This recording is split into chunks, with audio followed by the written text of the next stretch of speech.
Appreciate the worship team this morning leading us in worship. Fascinated by Tag over here playing two instruments at once. I don't know if anybody's been noticing that. You guys are so good, we're going to invite you back at the end of the service, all right? So we'll look forward to hearing from them again. Last week we talked about how I became the Lord of the Cheese. If you missed that, you can go back and check that out. But we talked about how a lot of us, even as kids, we would hear the fairy tales of somebody becoming a king or a queen, and we would want to become king or queen ourselves. And sometimes it's because we'd like to be in charge, and we talked about that a little bit last week, how nice it is to have power, where you can make decisions and where you can make things happen your way, and you can be the boss. And for some people, I think that really drives them in life, that desire to be the top dog.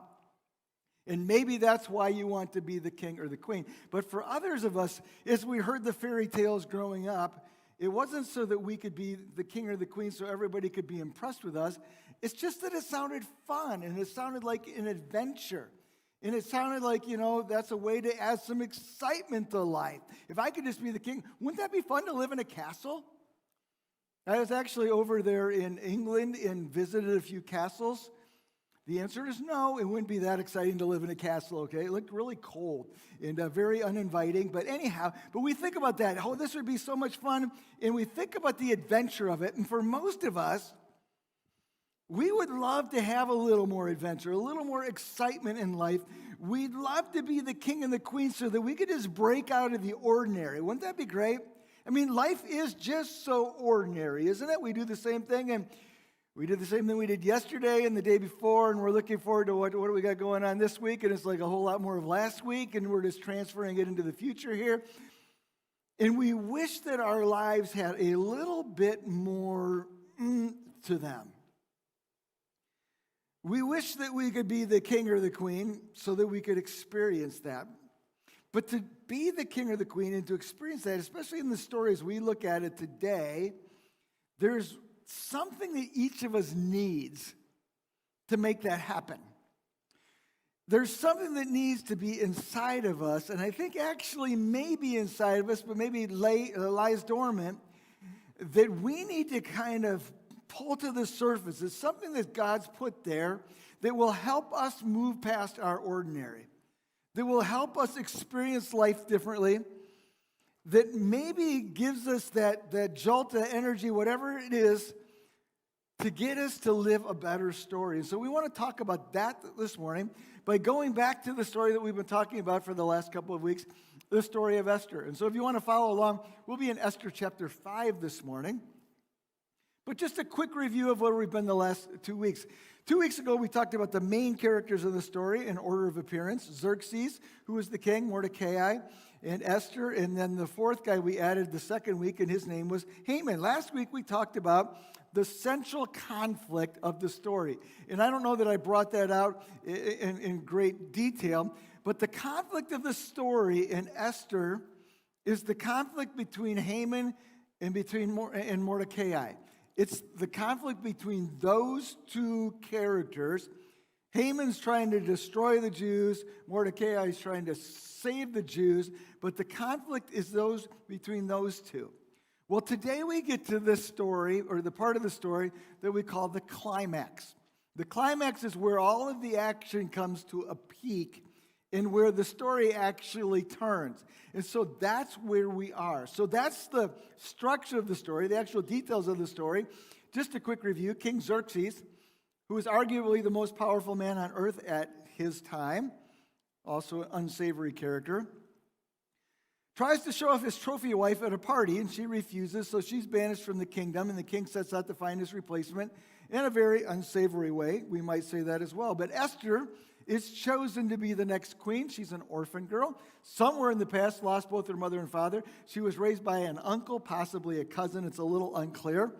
But she is raised by him, but she's actually chosen to become the next queen. While she's chosen to become the next queen, at the same time, the king has elevated another guy in the kingdom by the name of Haman. He's an evil man, but he rises to second in the kingdom. And he has this conflict with Esther's uncle, Mordecai.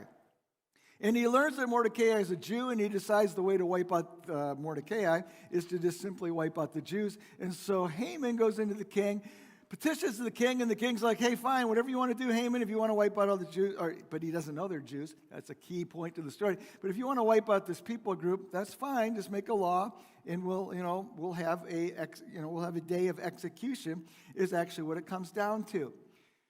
Well, Mordecai is like beside himself with this news, and he goes back to Esther and says, Esther, you're a Jew too. If we're going to be saved, you need to go in and talk to the king. And so Esther, it's all put on her to go petition the king to say, hey, wait a minute. This Haman just got you to pass this decree of execution to wipe out this people group. Well, I'm in this people group. I'm a Jew. And so Mordecai puts this on Esther, and Esther has to make the decision, and this is what we talked about last week, and she is the one who's actually given a voice. She's given the power of choice. And interesting in this story, too, if all the people in the world God could have chosen, God chooses this girl, this woman, to be the hero of the story, or supposedly. So Mordecai has come in and said, Esther, you got to go talk to the queen. But Esther's like, that's not so easy. You can only go talk to the king as if he invites you. And I haven't been invited. In fact, I haven't been invited for the last month. I haven't had a conversation with this guy in the last month. And I'm not sure if that's the best idea. And what does Mordecai says? Well, you know what? If you don't go in there, Esther, God will bring deliverance from other sources. But really, I think that maybe you put into this position for this time, for this moment. And finally, Esther looks at him and says, okay, you know what? I'll do it. If I perish, I perish. That's the phrase that's used. If I perish, I perish. And so she decides that she's going to go in and she's going to talk to the king. And that's where we ended the story last week. And so, as we pick up the story today, Esther is standing in the hallway, as it were, outside of the great hall where the king sits, and she's about to take that first step. Well, we read this story, and especially if you're familiar with this story, we're kind of like, okay, I hope it all goes well for Esther. It wasn't like that. That was probably the biggest, scariest thing she'd ever done. And not that she had not been without some scary situations in her life previously, and we know that to be true. But as she steps into that room, literally, her life is on the line. Because probably sitting beside the king would have been the guards, and probably among the guards would have been the executioner. And so she's walking into a room where she may be basically facing the firing squad, and she has no idea what's going to happen. You ever been in one of those situations in life? Probably not that one. But where you have to take a big step, where you have to do something that's daring, where you have to do something that's uncomfortable, you have to do something that's risky and intimidating and nerve-wracking. And as you, in this story, can feel the tension and feel what this woman must have been going through and how she felt inside, maybe you've experienced those same emotions yourself. Where you're like, oh gosh, this is scaring me to death. But the reason that you feel that way is because you're being asked, well, there's a lot of reasons for it, but one of the reasons you're feeling this way is because you're being asked to draw on this idea or this attribute or this virtue of courage. And so the question for Esther is, well, okay, you're the queen. Do you still want to be the queen? Probably not in this situation. And for us, hey, do you still want to be the king or the queen? Do you really want to experience something out of the ordinary or something maybe a little more daring or something challenging to break up the monotony of your life? Well, are you willing to take that hard step? Are you willing to call on the courage that you're going to need to take? And so let me just start this morning by suggesting several things we can see from Esther up to this point in the story and what courage looks like. And then we'll see what happens. And then we'll come back and add just a little bit more in the end, more about what courage looks like. But here's when courage comes. And sometimes courage, we just need to remind ourselves, sometimes I don't have to be courageous as much as I need to do something courageous. And as I'll move into that, the courage comes as I go. And so I think courage comes, first of all, when you see the cause is bigger than you are. Oftentimes when I'm facing a hard situation, and we need courage in so many different ways in life, don't we? Could be something going on at home, something going on at work, something that's going on at school, all these different places. But we have to see the issue and the cause as being bigger than we are. When I have fear, and by the way, courage is not getting rid of fear, it's just acting in spite of fear. But when I have fear, that fear is very self-centered. I'm afraid of what's going to happen to me, or I'm afraid of what something might happen to something that's very important to me. But it has a tendency to be very internally focused. And if I'm going to overcome that fear, then I have to get outside of myself, and I have to see the cause as being bigger than what I am. And it's when I find a bigger reason, and if I can be convinced of something for a bigger reason than just me, then it's easier to step into it. And so when I look at this situation, and I'm like, well, this is how it affects me, that's not big enough. If I look at it and say, well, this is how it affects somebody else, or maybe this is how it affects my church, or maybe this is how it affects somebody who's very important to me, or this is how it affects the gospel. When I step into a bigger reason, then courage starts to come because I'm not as focused on me, and I'm more focused on what needs to happen. And so I see the cause is bigger than I am. Courage also comes when you understand that not doing something is often just as risky or dangerous as doing something. And sometimes we look at a situation and go, oh, that's hard. I'm not sure I want to do that. So I'm not doing anything here. Well, what is the outcome if you're not doing something? Because there are outcomes that come with that as well. And sometimes we think the choice is, well, if I do this, something bad over here could happen. Well, guess what? If we don't do this, something bad could happen by not doing that as well. And we often assume that the status quo is the safest route, but it's not. It's just simply the easiest route. Or sometimes it's the most familiar route. And sometimes we're afraid of the unknown. And so we choose a known that's ordinary, and we miss out on an unknown that could be extraordinary because we're afraid of that risk. But sometimes we need to remind ourselves that doing nothing is a bad choice because we don't grow, we don't change, we don't adventure. And maybe we need to be more afraid of sameness than we are of adventure. Thirdly, courage comes when you are willing to live with the consequences or the fallout. And I love what Esther says there. She says, you know what? If I perish, I perish. If I take this step, I realize that it might not work out. It's also interesting, if she didn't take that step, guess what was going to happen? She was going to perish.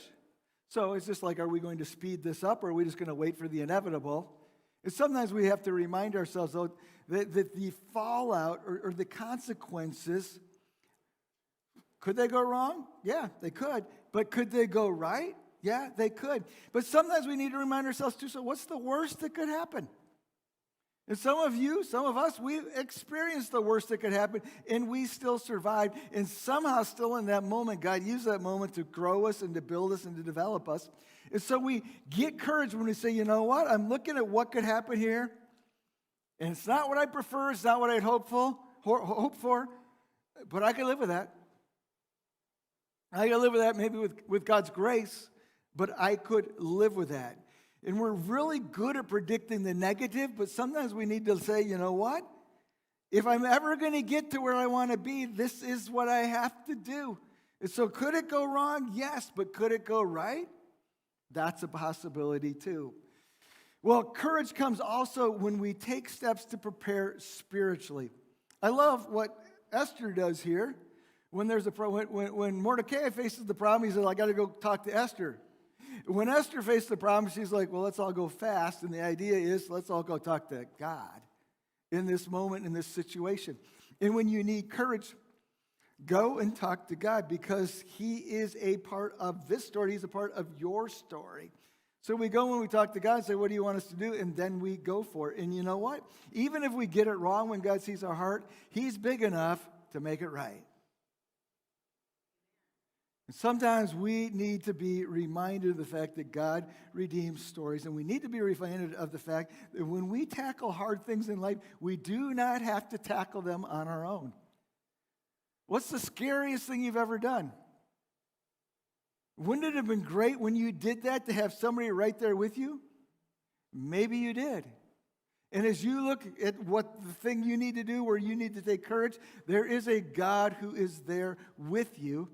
And we get courage when we realize, or when we take steps to prepare spiritually and realize that God's part of the story too. And courage comes when we realize that this could be your moment.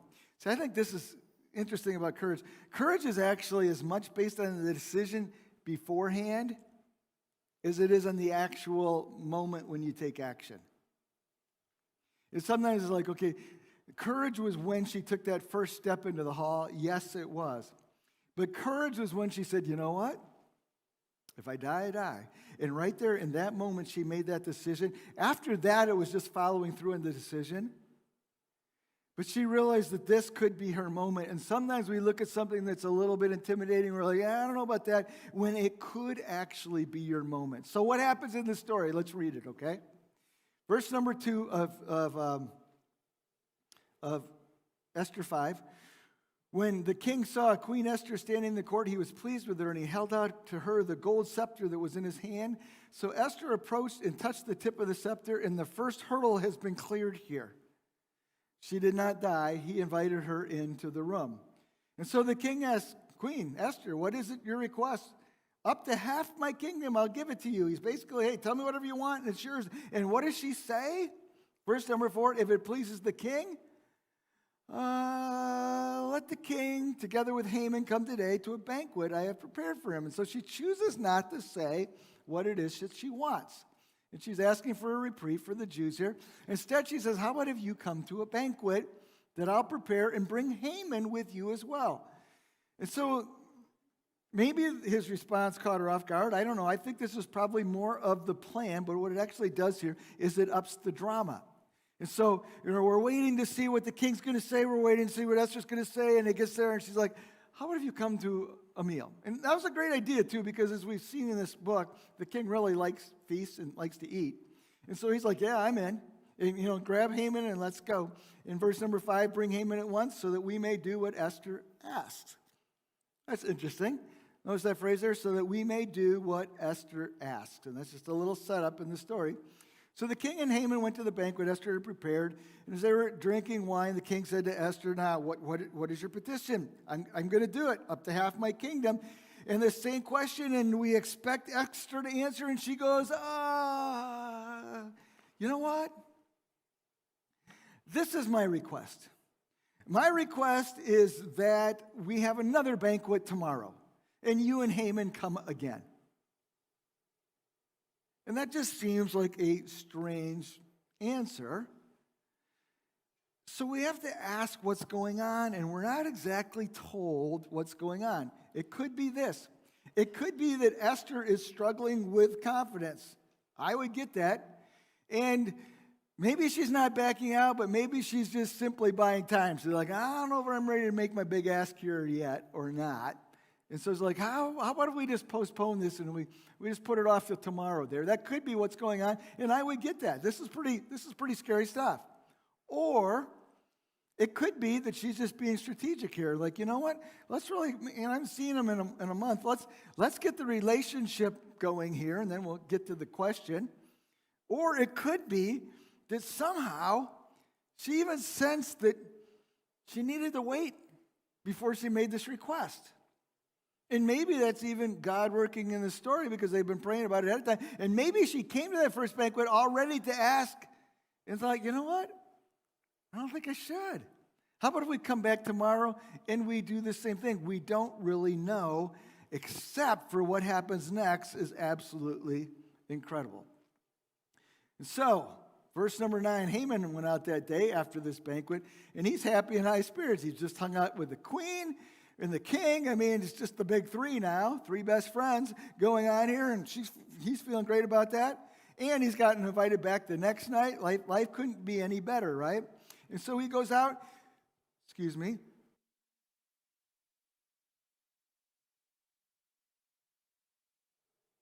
And when he goes out, he sees Mordecai at the king's gate and observes that he neither rose nor showed fear in his presence, and he was filled against Mordecai. And the best day Haman's ever had is ruined by the fact that he walks outside and his arch enemy, his nemesis, refuses to get up and bow to him. And all of the highs that he's just been on, it all comes crashing down, and he's angry. But it says in verse 10, he restrained himself and he went home and he called together his friends and Zeresh, his wife. And he told them about all the great things that he did. And he told about how he was the only person who was invited to the banquet. But then he says what? Mordecai the Jew, I saw him sitting in the gate and he refused to bow to me. And it just set him off. And his wife in verse number 14, and all his friends said to him, well, have a pole set up, reaching to a height of 50 cubits or 75 feet. Ask the king in the morning to have Mordecai impaled on it. Then you can go to the banquet and enjoy yourself. Just get rid of him. You're number two in the kingdom. You're busy here griping to us about Mordecai. Just go to the king and say, hey, let's get rid of this guy. And Haman's like, that's a great idea. Why didn't I think of that? The suggestion delighted Haman, and he had the pole set up. And then we go to the next chapter. And we switch scenes here to the king. That night, the king could not sleep. And those words right there are what this whole story hinges on. Isn't that crazy? Insomnia. The king couldn't sleep. So he ordered the book of the Chronicles, the record of his reign, to be brought in and read to him. And it was found recorded there that Mordecai had exposed Bigthan and Teresh, two of the king's officers who guarded the doorway, who had conspired to assassinate King Xerxes. That was several chapters ago, and that was actually 5 years ago in the story. And we talked about that earlier. And the king says, well, what recognition has this Mordecai received for this? And they answer, well, nothing was done for him. And the king's like, well, who's in the court? We got to come up with a plan here. We got to honor this guy. And who's in the court? Well, Haman, he's so excited about this plan, we can't tell if he's coming in the middle of the night to ask the king. That seems kind of weird. But probably first thing in the morning, Haman's coming to request the life of Mordecai. But the king asks who's in the court. Now, Haman had just entered the outer court of the palace to speak to the king about impaling Mordecai on the pole he set up for him. And the attendant said, well, Haman's standing there. Bring him in, the king ordered. When Haman entered, the king asked him, what should be done for the man the king delights to honor? And Haman thought to himself, you got to be kidding me. This is incredible. He's going to invite me in here and ask me what I want for myself. And so he thinks through all the different things that he'd like to have for himself, and this is what he comes up with. He says, you know what? For the one that the king wants to honor, have him bring a royal robe that the king has worn, and a horse that the king has ridden, and one with a royal crest placed on his head. And then let the robe and the horse be entrusted to one of the king's most noble princes. Let the robe the man the king delights to honor. Let them robe the man the king delights to honor. Lead him on a horse through the city, proclaiming before him, this is what is done for the man the king delights to honor. And as Haman says these words, I'm sure he can just picture that in his mind as he rides through the city and everybody just worships him. And he's feeling so great about the fact that he got to ask this for himself. And the king says this, great idea, Haman. Go get the robe and the horse and do just as you said. For Mordecai, the Jew, who sits at the king's gate, do not neglect anything that you have recommended. Now, there's something interesting in that verse to start with. He called him Mordecai, the Jew. The king knew he was a Jew. What the king didn't know is that he signed a decree to have the Jews eliminated. But the king knows that, but I have to wonder what's happening with Haman. He just went from number 2 in the kingdom And everything just turned. In fact, it says in verse number 11, so Haman got the robe, got on the horse, he rode Mordecai, led him on horseback through the city streets, proclaiming before him, this is what's done for the man that the king delights to honor. And this is actually the climax of the story right here. The conflict is now resolved. Mordecai has actually defeated Haman. Not through anything he's done, but through this dream that the kings had. And so Mordecai in verse 12 returns from the king's gate. Haman rushes home with his head covered in grief and tells his wife and friends everything that's happened to him. And here's what they say to him. Since Mordecai, before whom your downfall has started, is of Jewish origin, you cannot stand against him. You will surely come to ruin. And they realize in that moment, the game is over. We can play it out, but it's a loss. And Haman has no choice. And actually, the story of Esther, the book of Esther, is decided right here and right now. Now, there's a lot to go, but it's over. And this is the climax of the story. Now, there's something really interesting here about the structure of this story. If you throw this up here on the screen, this we would recognize as a X. If you saw that in Greek, you would recognize it as the letter Chi. All right, and this story is written in what we call chiastic structure or chiasm. And the idea of it is that the first half of the story comes to a point, that intersection, and that the second half of the story actually mirrors the first half of the story. And so here's the story that we have to this point. We have the king's greatness, followed by Haman elevated, followed by Haman's decree, followed by Esther and Mordecai's plan, followed by Esther's banquet, number 1, followed by the dream. And that's all going in one direction. And what we're going to see, and we're not going to get very far with it this week, but it actually goes back in the exact opposite direction. So we have Esther's banquet, the dream, and then we have Esther's banquet number 2. And then we're going to go right back up that spike of the X, or whatever word you would use to describe it. And we're going to see on that X a mirror image of everything that's happened in this story up to this point. But not till next week, okay? But let's go ahead and talk about Esther's banquet here. So, verse number 14, while they were still talking to Haman, the king's eunuchs arrived and hurried him to the way to the banquet that Esther had prepared. But what we see here is that God has saved the queen. There's been this huge turn in this story. And it's not the queen who saves the people, it's that God saves the queen and her people, and Esther hasn't actually done anything. It's an incredible plot twist. In fact, here's the most incredible thing, is this story turns while Esther is sleeping. And while we're back here saying, okay, you got to show courage here, Esther, you got to go in and you got to convince the king, she doesn't even have to go in, she just needs to go to bed. And she gets up the next day, and all of this crazy stuff is going on with her uncle out there riding in the streets. And then they get to the banquet here. In verse number 7, so the king and Haman went to the Queen Esther's banquet. As they were drinking wine on the second day, the king asked again, what is it that you want? This time Esther answers, if I have found favor with your majesty, and it pleases you, grant me my life. This is my petition. Spare my people. This is my request. For I and my people have been sold and destroyed, have been sold to be destroyed, killed, and annihilated. And she's referring to that decree that went out there. And Xerxes says to Esther, well, who did that? Who's the person who's put this decree in place so that you're all exterminated? And Esther looks at Haman and says, he did it. I love that there. That takes some oomph, right? That guy right there, who's sitting right there. It would have been so much easier just to leave him at home and just tell. But no, he's sitting right there, and she points and says, this vile Haman. And Haman was terrified before the king and queen. The king got up in a rage and went out into the palace garden, and Haman, realizing the king had already decided his fate, stayed behind to beg Queen Esther for his life.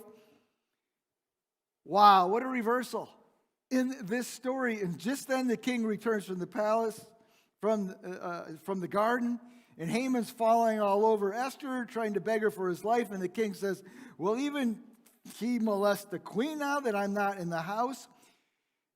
And at that, they came in and they covered Haman's face, which seems to just be a way to say that they prepared him for his death.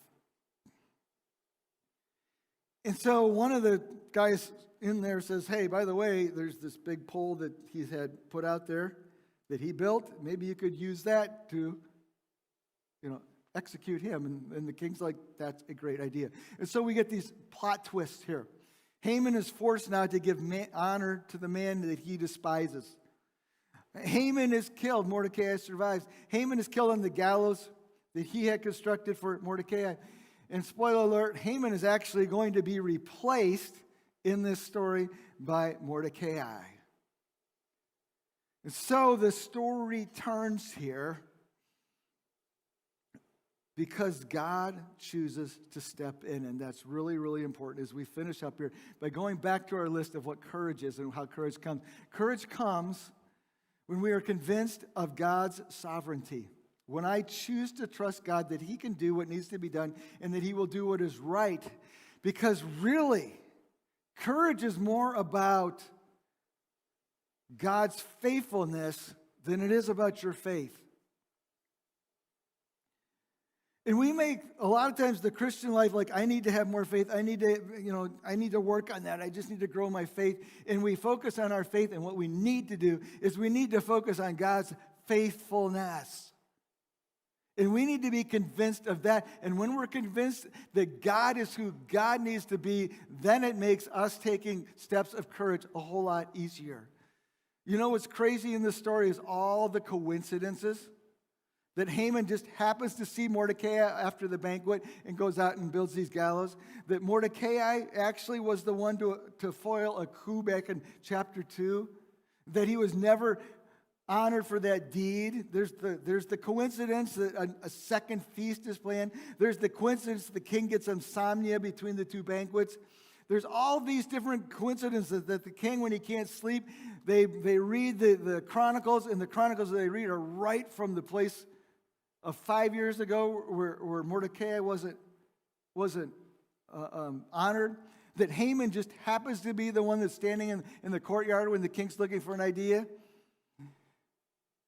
Why were all those coincidences take place? Because God is faithful. And God, even though He's never mentioned in the book of Esther, is present in the book of Esther. And we see Him over and over again saying, "I got this, I got this, I got this, I got this, I got this." And where Esther was saying, "I don't know if I can handle this," God's like, "I got this." And maybe that's for you in your life. "I don't know if I can handle this." God's saying, "I got this," because that's who He is. And God acts in accord with who He is. Mordecai had said earlier what? "Hey, Esther, if you stand up, that's great. And if you don't, God will deliver." Because God's a deliverer. And in your story, what is the attribute of God that you need to focus on? Because God will always act in accord with His attributes. If God is love, He will always act in love. If God is powerful, God will always act in power. If God is omniscient, God will always act in knowledge and wisdom. And so we need to be reminded of that. If we need courage, that we need to be convinced of God's sovereignty, because if God is sovereign, God will always act in control of the story. The next one here, you can find courage. Courage comes to you when you let hope guide your heart. And that's, I think, a simple point, but so important in this story, is that instead of just saying, "Oh, you know what? We're in big trouble here. The king's made this decree and all the Jews are going to be eliminated. We're done for." That Mordecai shows up in this story and talks to Esther, and Esther's like, "Okay, maybe I'll go talk to the king." Because they never gave up hope. And we never have to give up hope if we know who our God is. So in your story, let hope guide your heart. And even if you're afraid, and even if you're frustrated, and even if you're defeated, and even if you're thinking this will never work out, don't let go of that hope. And then lastly here, courage comes when you take that first step. You know what's fascinating in this story? is Esther standing here at the edge of the hall, and she has to take that step into the hall, and she thinks it's all on her. And guess what? It's all on God. But God didn't act until the night following, when the king couldn't sleep. And God is very much like that. He's going to do it, but sometimes he waits for us to take that step. You think about the Jews when they had to cross the Jordan. What did they do? They had to take the Ark of the Covenant, and God was going to split the Jordan River for them when they did what? When they stepped into the water. When did Goliath fall? Goliath didn't fall until David stepped up and said, hey, I'll fight him, and he threw that first stone. There were 3 Hebrew children who went into a fiery furnace, and when were they spared? Not on the outside, they were spared on the inside. God waits for us sometimes to take the first step, and then he does it. So where do you need courage in your life? Maybe it's to simply hang in there. Sometimes courage is just not quitting and not giving up. And maybe that's what's going on in your life, but something's got you defeated and discouraged and just weighed down. Don't give up. That's what you need to do. Maybe it's a situation that you have to confront. Oh, that's hard, isn't it? And yet you can find courage in God. Maybe you need to step out of your comfort zone, even what you're doing in ministry. Or maybe it's like, you know what, I have this person I'm really concerned about where they are spiritually, and I really got to share Christ with them, or I really need to invite them to church. Easter's coming. That's maybe that's where you need courage to share your faith. Maybe you need to speak up in a situation. Maybe you need to try something that you never, maybe there's just a dream that you've given up on that you need to pursue. I don't know. I do know that courage is available, though, and that God brings courage to those who take that first step. It was interesting. I think it was this week. Mark walked into my office and said, we've been talking about some different things we need to do around the building. He said, I was looking at this, I think it was website or magazine called Church Production. And he was all excited about that. I'm like, wait a minute, Mark. I said, I know that guy. Church Production magazine, because he went to our church in Granger, South Bend.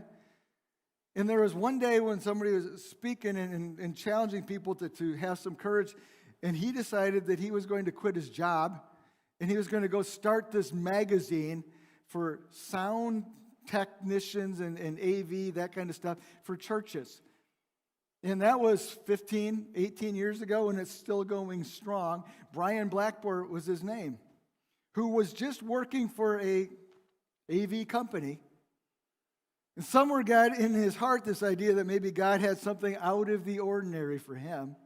And he stepped out of his ordinary life and tried something new. And now he actually has this magazine, Church Production, which goes to churches across the U.S. And there's a second one, Church Design, too. Why? Because he chose to take a step of courage. What's the step of courage that you need to take today? Don't forget, in this story, Esther didn't save anybody. The queen didn't save anybody. No, God saved the queen. Let's pray. God, thank you for your word, for the encouragement that it gives us. I pray for your people here today that sit here needing courage. I don't know what the issue is, but you do. I pray that you would use your word to speak encouragement to them and to actually, God, I pray that you would give them just a handle on what that step is that they need to take. And that's my question to you, Christ follower. What step do you need to take? Where is fear holding you back? Where are you hesitating? Will you identify that step today? And will you decide? Because the decision is the most important part. And will you make that commitment before God? Maybe you are not a Christ follower. Maybe you come this morning and you're just kind of investigating, checking it out. You need to take courage too.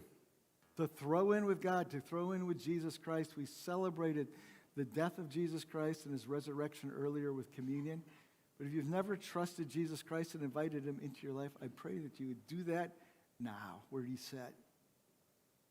If you have questions about that, I'd love to talk to you afterwards. God, we're grateful for the fact, though, that when we step out, you step in. When you step out, you step in. We're grateful that that is the God that you are this morning, and so we worship you. Praise in Jesus' name. Amen. Will you stand with me this morning as we finish in worship? There is a prompt in your bulletin on your resource guide there if you're following along with your Storylines journal. But we're finishing with a song and with a scripture this morning, right? That fits with this story perfectly.